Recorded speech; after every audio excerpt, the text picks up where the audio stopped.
ये है ऑस्ट्रेलिया और वहां पर मौजूद दुनिया का सबसे बड़ा सिडनी हार्बर ब्रिज। इंटरनेशनल सतह पर बेहद मकबूल इस ब्रिज पर लाखों लोग उतर आए हैं। सिडनी शहर के पोर्ट जैक्सन पर यह नजारा पहले कभी नहीं देखा गया। लोगों का रैला आगे बढ़ता जा रहा है। वजह या कारण जानकर आप हैरान हो जाएंगे। लोगों का ये हुजूम उमड़ा है गजा के लिए। जी हाँ, ऑस्ट्रेलिया के सिडनी शहर से पैगाम गया है दुनिया को, खामोश बैठे अरब मुल्कों को कि गजा में अब बस। जिस तरह से गजा में हालात भुखमरी के हैं और इसराइल हमले पर हमले अंजाम दे रहा है, लोग ऐसे नहीं तो वैसे मर रहे हैं, बस मर रहे हैं। ऐसे में ऑस्ट्रेलिया के लोगों ने सिडनी हार्बर पर उतरकर दिखा दिया कि वो गजा में इंसानियत को सरेआम कुचले जाने के मंजर अब नहीं देख सकते। सिडनी के हाइड पार्क में रविवार 3 अगस्त को हुए प्रो पैलेस्टाइन मार्च से पहले पुलिस और प्रशासन ने शहर में आने वाले मोटर चालकों को पहले ही अलर्ट कर दिया था। हाल ही में एक अदालत ने गजा के लिए इस विरोध प्रदर्शन को हरी झंडी दी थी, जिसके बाद पुलिस भी अलर्ट थी।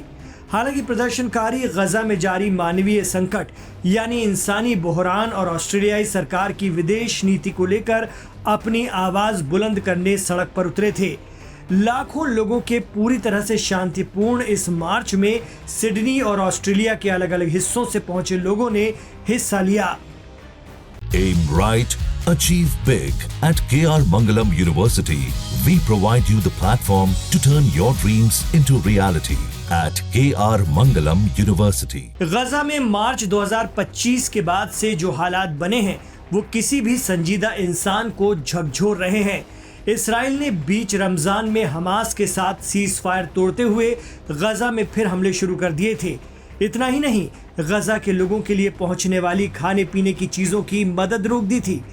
इसराइल का कहना है कि हमास एक बार में उसके बंधक आजाद करे, जबकि हमास का कहना है कि फिलिस्तीन को एक अलग मुल्क बनाए बिना अब वो इसराइल से कोई समझौता नहीं करेगा। लेकिन इन सब के बीच गजा के लोगों की जिंदगी दिन ब दिन बदतर होती चली गई। आज वहां दुनिया के प्रेशर के बाद इसराइल की इजाजत मिलने पर आसमान से खाना तो गिराया जा रहा है, लेकिन उसे लूटने के लिए पहुंच रहे लोगों की भी गोलीबारी में जान जा रही है। दूध की कमी और कुपोषण से बच्चों ने दम तोड़ना शुरू कर दिया है। बावजूद इसके खित्ते के अरब देश चुपचाप तमाशा देख रहे हैं। आरोप लग रहा है कि इसराइल और अमेरिका के आगे उनकी आवाज भी नहीं निकलती। ऐसे में फ्रांस, ब्रिटेन, भारत, कनाडा समेत कई मुल्क आगे आए हैं फिलिस्तीन की हिमायत में, क्योंकि अब पानी सिर से ऊपर निकल गया है। यही वजह है कि ऑस्ट्रेलिया के लोगों ने भी अपनी सरकार पर दबाव बनाने के लिए गजा के समर्थन में सिडनी में विशाल रैली की, जिससे गजा के लोगों का दर्द दुनिया तक पहुंच सके, खास तौर से उन अरब ममालिक तक जो बेहद अमीर हैं, तेल की दौलत से मालामाल हैं, लेकिन गजा के लिए उनकी आवाज ही नहीं निकलती है। वजह है इसराइल और अमेरिका का जबरदस्त खौफ, या फिर यूं कहें कि इसराइल के साथ उनके पसे पर्दा ताल्लुकात। इनमें से कुछ अरब मुल्कों ने तो अब्राहम अकॉर्ड के जरिए इसराइल को तस्लीम कर लिया है, यानी उसे मान्यता दे दी है, जबकि कुछ पीठ पीछे या पर्दे के पीछे इसराइल के साथ हैं या आगे चलकर इसराइल से समझौता कर सकते हैं।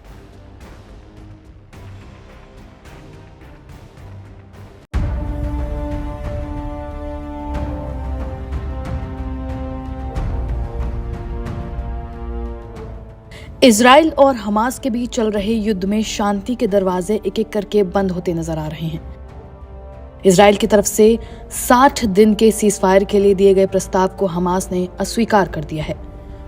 हमास की तरफ से कहा गया है कि जब तक वो स्वतंत्र फिलिस्तीनी राज्य की स्थापना नहीं कर लेते, तब तक हथियार नहीं छोड़ेंगे।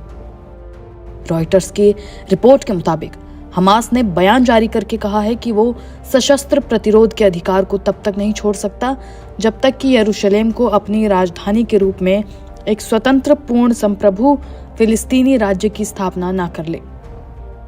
हमास की तरफ से बयान ऐसे समय में आया है जबकि कतर, फ्रांस और मिस्र की मध्यस्थता में कुछ दिन पहले ही शांति प्रस्ताव को लेकर अप्रत्यक्ष बातचीत समाप्त हुई है। इसमें प्रस्ताव रखा गया था कि इस क्षेत्र में 2 राष्ट्रीय सिद्धांत को अपनाया जाएगा और हमास अपने हथियारों को फिलिस्तीनी प्राधिकरण को सौंप देगा। अब जबकि हमास ने इस प्रस्ताव को अस्वीकार कर दिया है तो ऐसे में इसके भी ठंडे बस्ते में जाने की आशंका है। आपको बता दें कि इजरायली सरकार शांति प्रस्ताव को लेकर बड़ी शर्त यही रख रही है कि हमास को हथियार डालने होंगे। वहीं दूसरी तरफ हमास लगातार इस बात पर अड़ा रहा कि वो हथियार नहीं छोड़ेगा। दोनों पक्षों के बीच चल रही इस हाँ और ना के बीच इजराइल लगातार गाजा में बम बरसा रहा है, जिससे अभी तक हजारों लोगों की जानें जा चुकी हैं और लाखों की संख्या में लोग भुखमरी की ओर बढ़ रहे हैं। Aim right, achieve big. At KR Mangalam University, we provide you the platform to turn your dreams into reality. At KR Mangalam University. गौरतलब है कि पिछले महीने इजरायली प्रधानमंत्री बेंजामिन नेतन्याहू ने भविष्य में फिलिस्तीनी राज्य के विचार को भी खारिज कर दिया। उन्होंने कहा था कि अगर ये बना तो ये इजराइल को नष्ट करने वाला एक मंच की तरह होगा। इतना ही नहीं, उन्होंने फिलिस्तीनी राज्य को मान्यता देने वाले यूके और कनाडा समेत कई देशों की आलोचना भी की थी।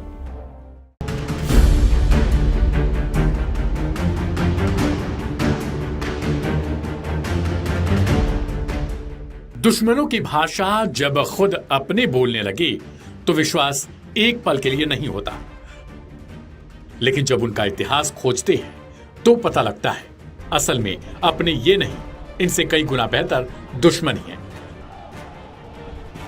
तुर्की ने हमास को ऐसा झटका दे दिया जिसके बाद तुर्की पसंद लोग भी सोचने पर मजबूर हो जाएंगे। हमास जो गाजा की रक्षा के लिए लगातार लड़ने का दावा करता रहा और अपनी आखिरी सांस तक गाजा को इसराइल के आगे परोसने से मना कर चुका है, अपने हजारों लड़ाकों को गंवाने के बावजूद भी घुटने नहीं टेके, उसे लेकर तुर्की ने कुछ ऐसा कर दिया जिसके बाद तुर्की की मंशा पर भी सवालिया निशान खड़े हो गए। तुर्की जो सालों से हमास का खुला समर्थन करता रहा, अब उसी संगठन से दूरी बना रहा है। राष्ट्रपति रेचेप तैयप एर्दोगान ने, जिन्होंने हमास को भूमिपुत्र और प्रतिरोध का प्रतीक बताया था, अब उनके संगठन से हथियार डालने और गाजा से हटने की मांग कर रहा है।